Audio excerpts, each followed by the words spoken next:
लोग अक्सर बोलते हैं कि बहू ससुराल में आकर कोई काम करना नहीं चाहती। ऐसा लगता है जैसे मायके में उनके आगे पीछे नौकर लगे होते थे और उन्हें काम करने की आदत ही नहीं है। जबकि सच्चाई तो ये होती है कि मायके में लड़की सच में काम करती है, लेकिन जब काम करती है तो मायके में एक फूलदान भी इधर से उधर उठाकर रखने पर कोई ये नहीं बोलता कि इस घर में कोई चीज उसकी जगह से हिलाने की जरूरत नहीं है। तुम्हारे बाप का घर नहीं है, क्योंकि मायका सच में उसके बाप का घर होता है।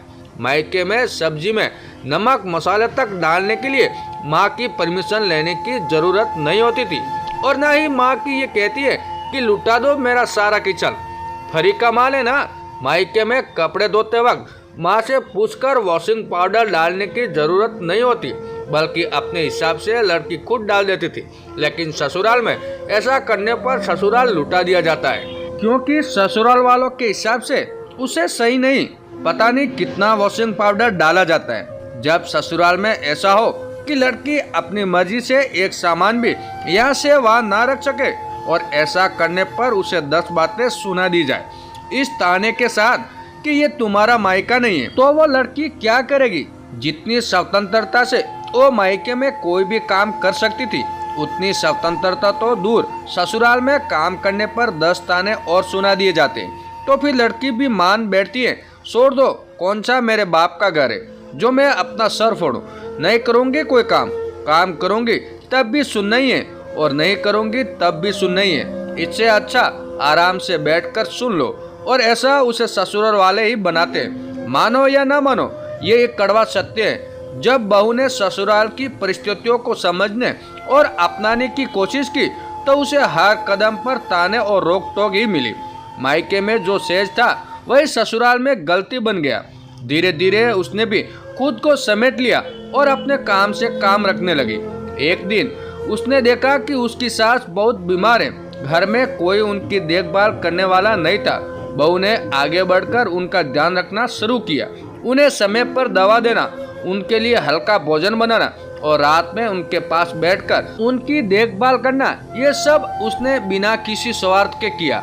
लेकिन इस बार भी उसे ताने ही सुनने को मिले, क्या दिखावा कर रही हो, हमें तुम्हारी हमदर्दी की जरूरत नहीं।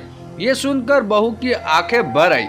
अगले दिन सुबह बहू ने अपना सामान पैक करना शुरू कर दिया। जब सास ने ये देखा तो शौक कर पूछा, ये क्या कर रही हो। बहू ने शांत स्वर में जवाब दिया, जब ये घर मेरा नहीं तो मैं यहाँ रहकर क्या करूँगी। जब मैंने उसे अपनाने की कोशिश की तो आपने हर बार मुझे पराया कर दिया।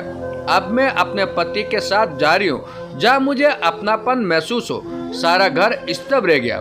पति ने बहू का हाथ पकड़ा और कहा, अगर मेरी पत्नी का यह सम्मान नहीं है तो मेरा भी कोई अस्तित्व नहीं। हम दोनों यहाँ से जा रहे हैं। सास की आंखों से आंसू छलक पड़े।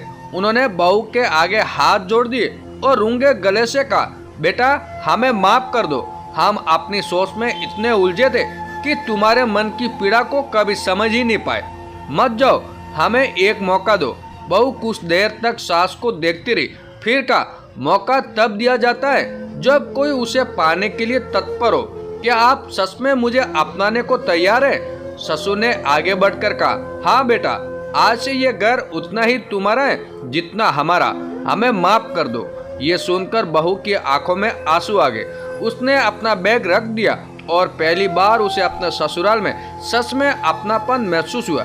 कभी कभी अपने व्यवहार में थोड़े से बदलाव से ही रिश्तों में मिठास आ जाती है। बस जरूर होती है एक दूसरे को समझने की। दोस्तों, ये कहानी आपको कैसी लगी कमेंट करके जरूर बताएं, और हमारे चैनल पे नए हो तो हमारे चैनल को सब्सक्राइब जरूर कीजिएगा। धन्यवाद दोस्तों।